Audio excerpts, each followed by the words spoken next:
Hello, I'm Baek Pyong, a political commentary channel. This week, let's take a look at the Wednesday rally that has been going on for more than 30 years in Seoul, Korea. Can you believe it? Japan committed a crime that would have been seen in hell at a time when it used to be an aggressive line of expansionism. Today, Japan is not reflecting on the terrible sex crimes and crimes against humanity committed against women in the past, and it is not reflecting on them at all. Rather, the Japanese government is proud of the fact that it raped women, which is a serious problem.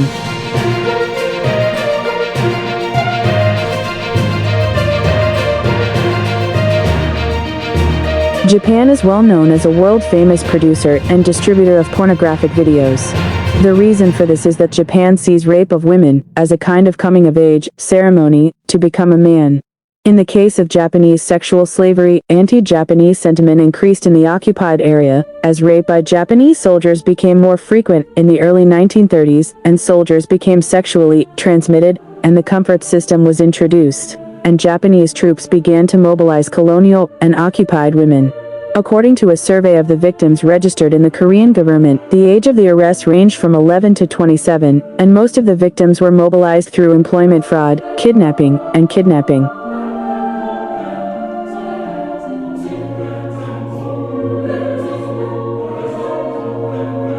In the case of Military Comfort Center, it was directly established, operated, and recruited Japanese military sexual slavery by the military or delegated to the private sector, and showed various forms depending on the time and place, but in any case, it was protected, supervised, and strictly controlled by the military. The victim's testimony shows that each comfort center stipulated the hours of use, fees, STD checkups, and other hygiene by class, and that many soldiers flocked to wait in line, outside the door.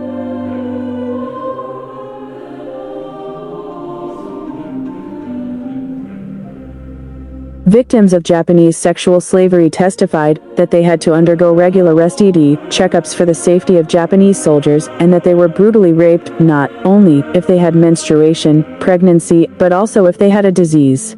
Women were not allowed to leave the comfort zone at will, and basic movement and life were controlled, and records of sex slaves as gifts from the emperor and sanitary public toilets can be found. These past sex crimes by the Japanese military continue to exist today.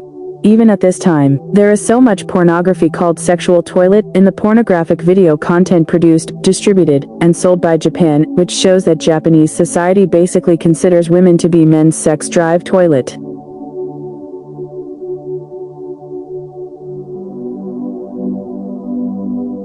Later, in 1945, with the defeat of Japan, women who were taken to Japanese sexual slavery were abandoned, killed in bombing, or killed by Japanese troops. Survivors had to face hardship again to return home, and some gave up returning home because they could not return home. In addition, victims of Japanese sexual slavery lived in physical pain that was difficult to heal for life due to beatings, torture, and sexual violence in comfort centers, and they were often unable to have children, making it difficult to form a family. Above all, I had to live in silence for a long time, facing the gaze and prejudice around me with various psychological after effects for the rest of my life.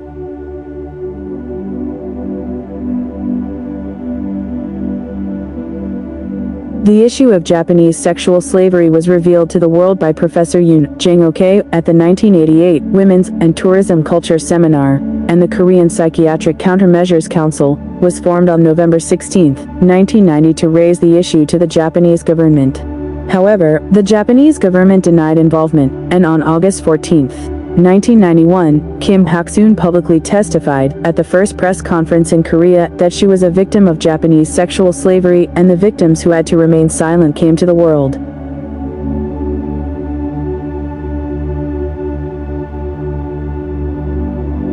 Grandmother Kim Hak-soon's courageous behavior was an important turning point for solving the Japanese military sexual slavery problem in Korea and the international community.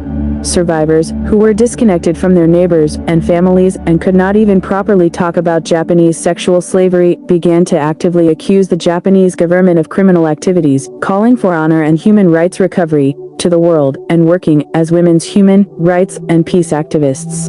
Surviving victims who have been mentally and physically damaged by Japan's past war crimes against women still remember the terrible hellish crimes of the day.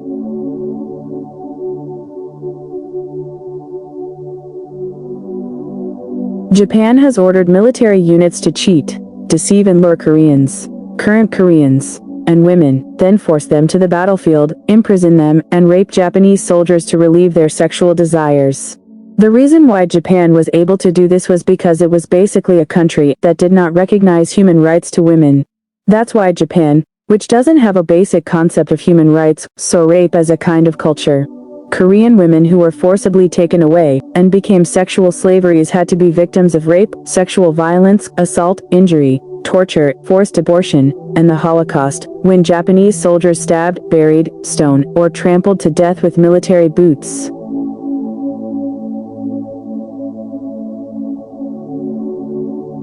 Even when a Korean sexual slavery woman was pregnant, the Japanese military forcibly pulled out the fetus without anesthesia, and raped on the day of surgery, even before the sewn spot after surgery subsided.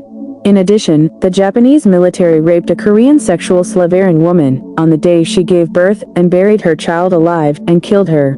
This is the identity of the Japanese military. Japan, which has no concept of this basic human rights, has forced young Japanese people to secretly administer drugs and psychedelic drugs to become kamikaze and bomb U.S. warships with suicides.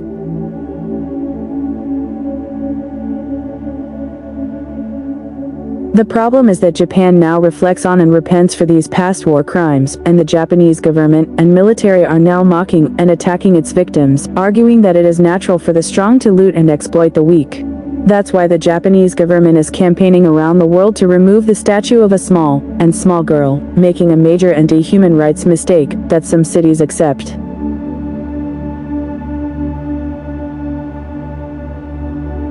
As of 2023, the Japanese government still allows the production of adult videos that completely deny women's human rights in Japan, and adult videos produced under the Japanese government's permission and protection are dominated by terrible sex crimes. It adheres to policies that generalize sex crimes, such as describing women as male sex toilets, where biological fathers rape their biological daughters, stepmother rape her stepdaughter, family or relatives rape and adultery and eventually fall in love through rape.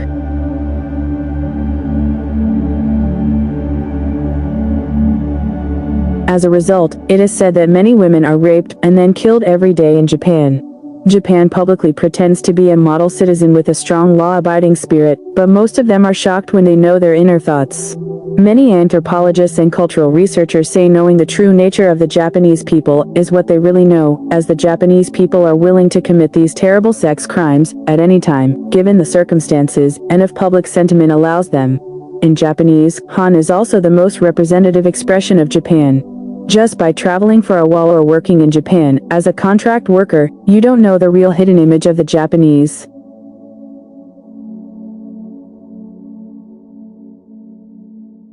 It takes a little acting to know the true nature of the Japanese. This is because we can say that we know the real Japanese only when we know their minds that can commit sex crimes at any time. Japanese politicians may be the narrowest little man in the world. Germany, like a great country, was able to shake off its past mistakes and grow into a European leader by admitting all of its past crimes and chasing and punishing war criminals by themselves. But Japan has a stupid politics of not acknowledging its own wrongdoings and not solving the crimes they committed 100 years ago and bearing a heavy burden.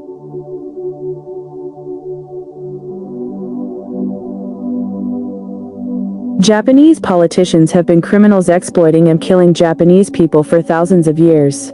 That's why they gave the samurai permission to cut down and kill the Japanese people at any time, even if it was a little annoying. In the past, samurai took no responsibility for killing people by cutting them down to kill them.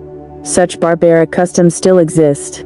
The Japanese live with such a criminality in their hearts, and after losing to the United States, the U.S. military is stationed in Japan, pretending to follow American values, and the country is on its way. Since blind obedience to white people is only a Japanese perception, they pretend to be exemplary citizens in front of white people, but when they meet Koreans, they reveal their inhuman character.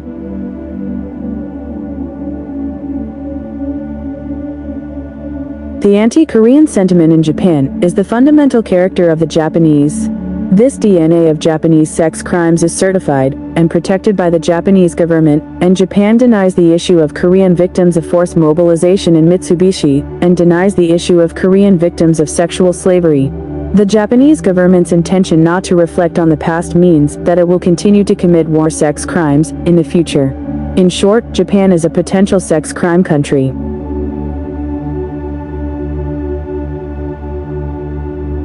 An old man from the Japanese military says he misses raping Korean women and recalls with a smile that it is a must-see ceremony to become a true man. These shocking interviews remain intact as YouTube videos.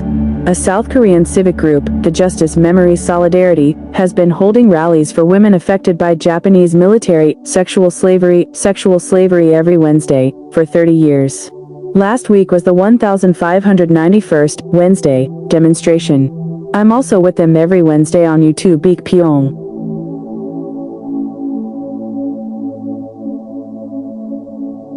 The Japanese people should be aware of the atrocities that run counter to the Japanese government's times and prevent themselves. The Japanese government is trying to nationalize the Japanese people's private property by waging a war to thoroughly control and exploit the Japanese people and to divert the Japanese people's dissatisfaction with the Japanese government's inability to present a vision for the future. It is the duty of the Japanese people to stop this terrible Japanese government's maneuvering politics. Unless they really want to commit crimes in the international community. If the Japanese people are citizens of peace, they should stop the runaway Japanese government.